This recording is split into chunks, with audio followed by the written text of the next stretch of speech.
Assalamualaikum warahmatullahi wabarakatuh.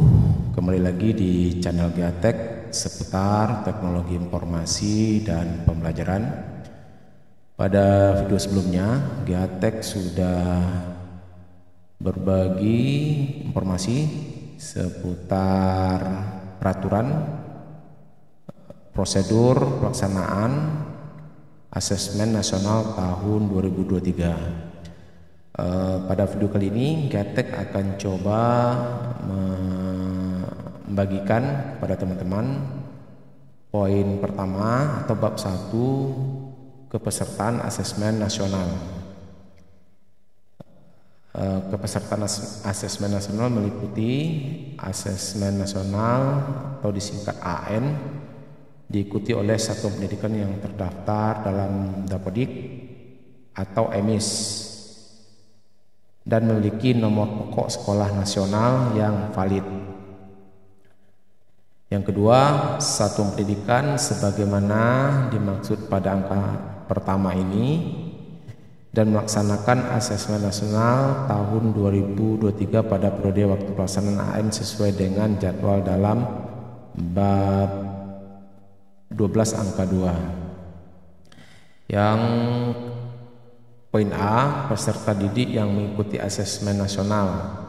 Peserta asesmen nasional dari setiap satuan pendidikan pada jenjang pendidikan dasar dan pendidikan menengah terdiri atas: pertama, peserta didik yang terdaftar dalam pangkal Dapodik atau EMIS yang memiliki nomor induk siswa nasional yang valid. Di sini ada valid, jadi INSN valid.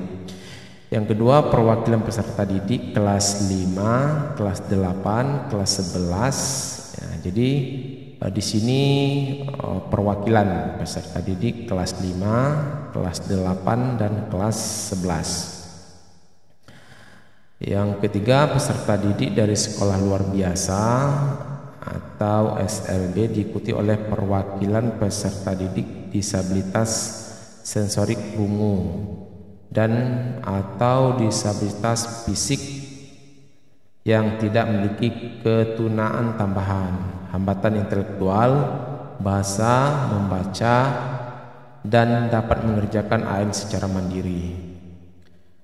Yang keempat, peserta didik pada jenjang SD atau MI, SDLB paket A, PK PPS ULA memiliki laporan penilaian hasil belajar mulai semester ganjil kelas 1 sampai dengan semester genap kelas 4. Peserta didik pada jenjang SMP, MTS, SMP LB, paket B, PK PPS, USTA memiliki laporan penilaian hasil belajar semester ganjil dan genap kelas 7. Yang keenam, peserta didik pada jenjang SMA, MA, SMA LB, SMK, MA paket C, PK PPS Ulia memiliki laporan penilaian hasil belajar semester ganjil dan genap kelas 10. Yang bagian B, peserta asesmen nasional kepala satuan pendidikan dan pendidik. Kepala satuan pendidikan dan pendidik mengikuti survei lingkungan belajar Sulingjar. Untuk peserta AN Sulingjar tersebut terdiri dari seluruh kepala satuan pendidikan yang terdaftar dalam Dapodik atau EMIS. Yang kedua, seluruh pendidik yang terdaftar dalam Dapodik atau EMIS. Yang ketiga, seluruh kepala satuan pendidikan dan pendidik yang terdaftar secara valid dan mutakhir dengan status aktif menjabat bagi kepala sekolah dan aktif mengajar bagi pendidik pada satuan pendidikan. Pemilihan peserta didik. Peserta didik yang mengikuti AN adalah peserta didik yang terpilih secara acak random di setiap satuan pendidikan dengan metode yang ditetapkan oleh kementerian. Jadi peserta didiknya di sini ini yang menetapkannya adalah kementerian, jadi dipilih secara random. Yang kedua, jumlah peserta didik yang dipilih untuk mengikuti AN pada setiap satuan pendidikan ditentukan sebagai berikut, Jenjang SD atau MI sederajat maksimal 30 orang dan cadangan 5 orang. Nah, jadi untuk jenjang SD itu maksimalnya cuma 30 orang, cadangannya 5 orang. Jenjang SMP atau MTS yang sederajat maksimal 45 orang dan cadangan 5 orang. Nah, jadi sebanyak 5 orang dan 5 orang berarti 50 orang siswa. Jenjang SMA atau MA atau SMK atau MAK dan yang sederajat maksimal 45 orang dan cadangan 5 orang. Jenjang SDLB maksimal 30 orang dan cadangan 5 orang. Jenjang SMPLB maksimal 45 orang dan cadangan 5 orang. Jenjang SMA-LB maksimal 45 orang dan cadangan 5 orang. Jenjang paket A PKPPS pula maksimal 30 orang dan cadangan 5 orang.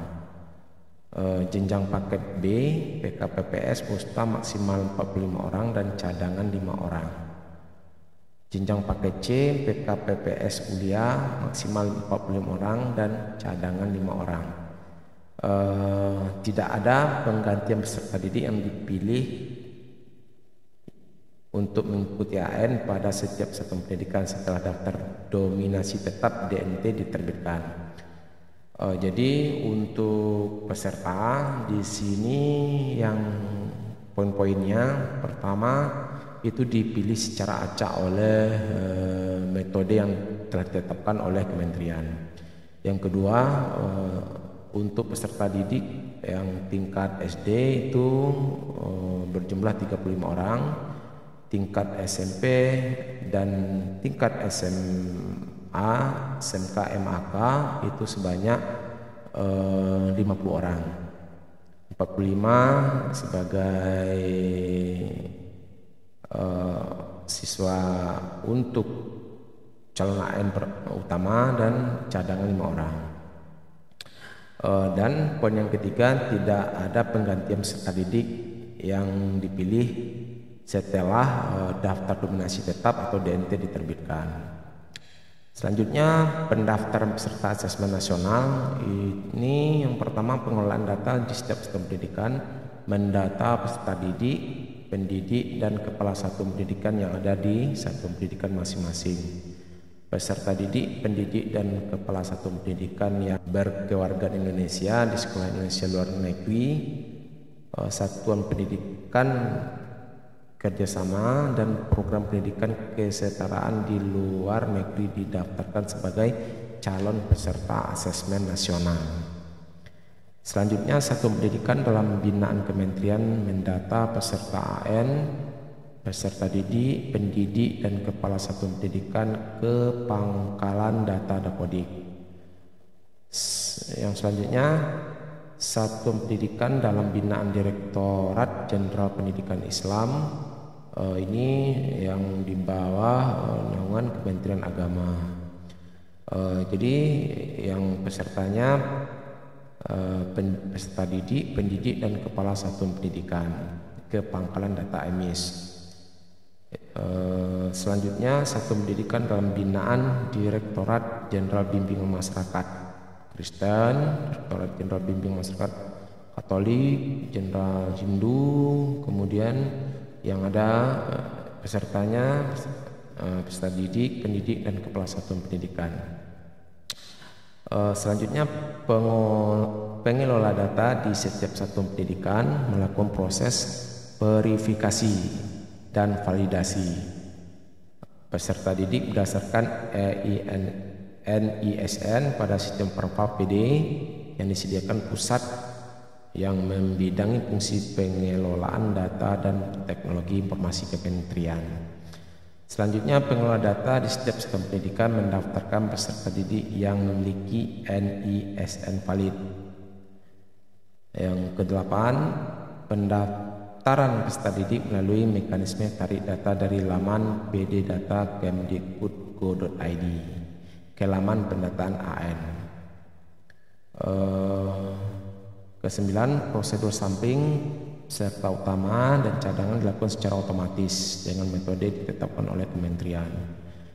DNS dicetak oleh pengelola dan data provinsi, kabupaten, kota sesuai kewenangan dan diberikan ke satuan pendidikan untuk diverifikasi. DNT dicetak oleh pengelola data provinsi untuk diberikan kepada satuan pendidikan.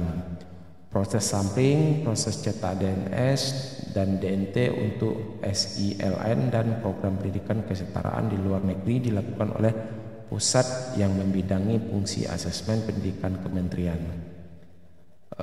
Yang ke-13, pengolahan data satuan pendidikan melakukan tarik data peserta yang telah ditetapkan dari laman pendataan AN ke laman manajemen AN untuk dilakukan penempatan sesi lokasi tes cetak kartu login peserta dan hal-hal yang berkaitan dengan pelaksanaan tes. Jadi di poin-poin yang berhubungan dengan kepesertaan asesmen nasional, di sini kita bisa pahami yang intinya yang mengikuti asesmen nasional satuan pendidikan. Yang pertama peserta didik, pendidik dan kepala satuan pendidikan. Kemudian pemilihan pesertanya ini sudah dijelaskan. Kemudian pendaftaran peserta asesmen nasional. Di sini ada 13 poin. Mudah-mudahan video ini bermanfaat.